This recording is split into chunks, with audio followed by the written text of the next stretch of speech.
I agree that I'm actually the devil, but I'm begging God to forgive me. On October 15, 2019, Mrs. Abosede made a phone call that would seal her fate. She called Segun Olaniyi, a 42-year-old native doctor from Osun State, who had once been her boyfriend when they were younger. Abosede needed help. She was struggling with her business and needed financial assistance to boost it and keep it running. When she called Segun and explained her situation, he did not refuse her request. Instead, he asked her to come and see him at his office. Abosede agreed. She told her husband that she wanted to visit her mother that very day. She left her 4 children at home and headed to see Segun, believing that her childhood friend would come through for her. Abosede never returned home from that visit. When days passed without any word from her, Abosede's family began to panic. Her father reported to the police that his 30-year-old daughter had gone missing. According to his report, she had disappeared while returning from work in Osun State.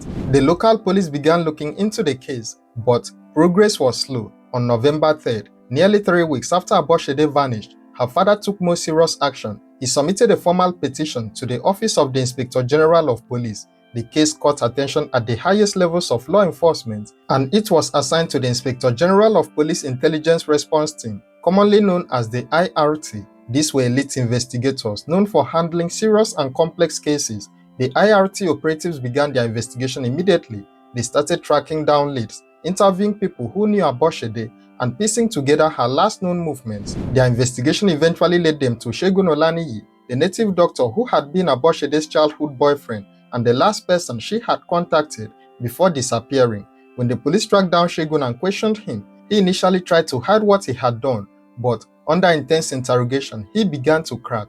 Eventually, he gave information that would lead to one of the biggest ritual killing cases the state had seen. His confession led investigators to identify and arrest 12 other accomplices who had been involved in the murder and the selling of Abosede's body parts.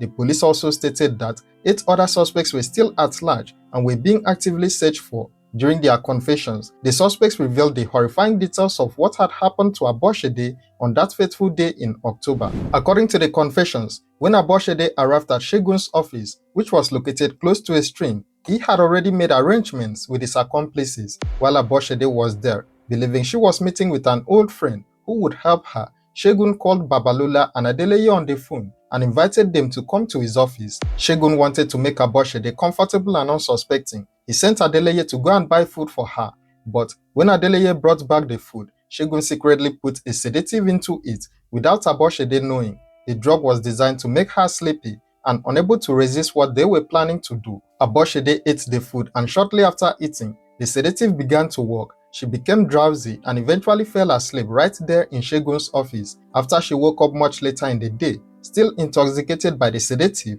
Segun told her something that seemed to make sense at the time. He said she should follow Akonbi and Adeleye to the nearby stream to wash her hair.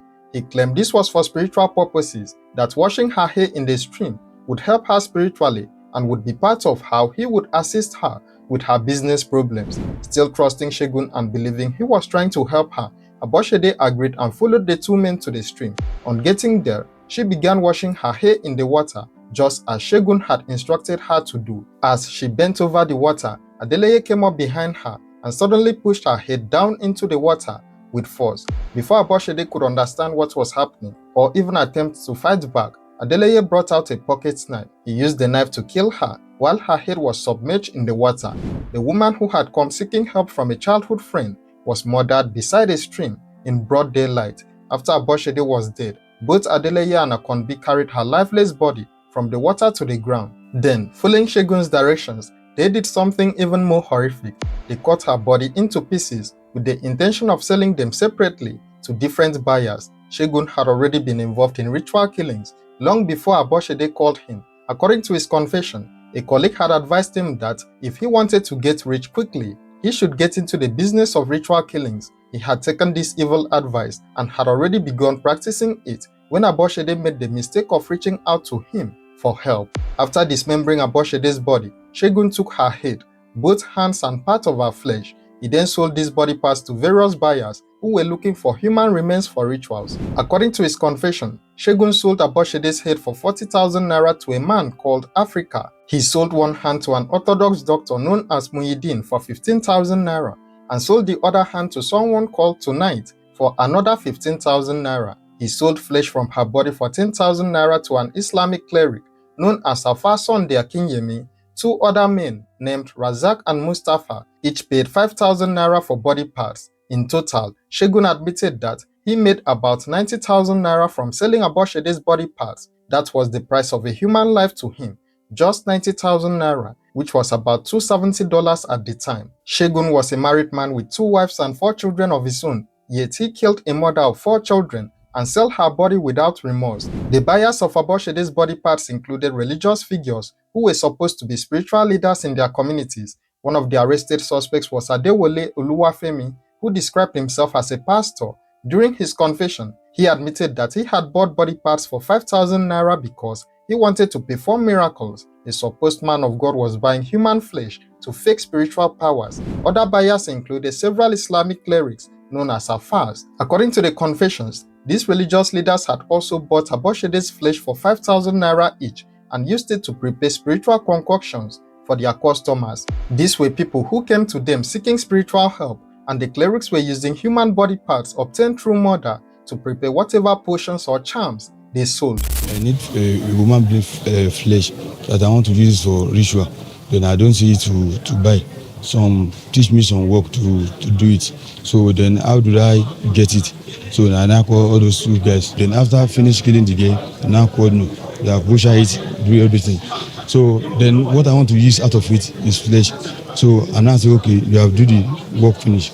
I now take the little one that I want to use, put it in pot. I gathered the materials. I started burning this job. Ó lóun fẹ́ ṣe oògùn owó, àwọn ọ̀rẹ́ tòun ti lówó, wọ́n ti kọ́lé. Èmi ò ra orí èèyàn tútù lọ́wọ́ Ṣẹ́gun, mi ò rí èèyàn mẹ̀dẹ̀rẹ̀rẹ̀ èèyàn, orí èèyàn gbígbẹ ni mo gbà lọ́wọ́ ẹ̀, nǹkan àánú ni mo dẹ̀ fi ṣe. 40,000 naira ni mo rà. Nǹkan tí mo ta kò ju bí 30,000 ló fi gbogbo ẹ̀ ta. When the police searched the locations connected to the suspects, they recovered horrifying evidence of the ritual killing trade that had been going on there.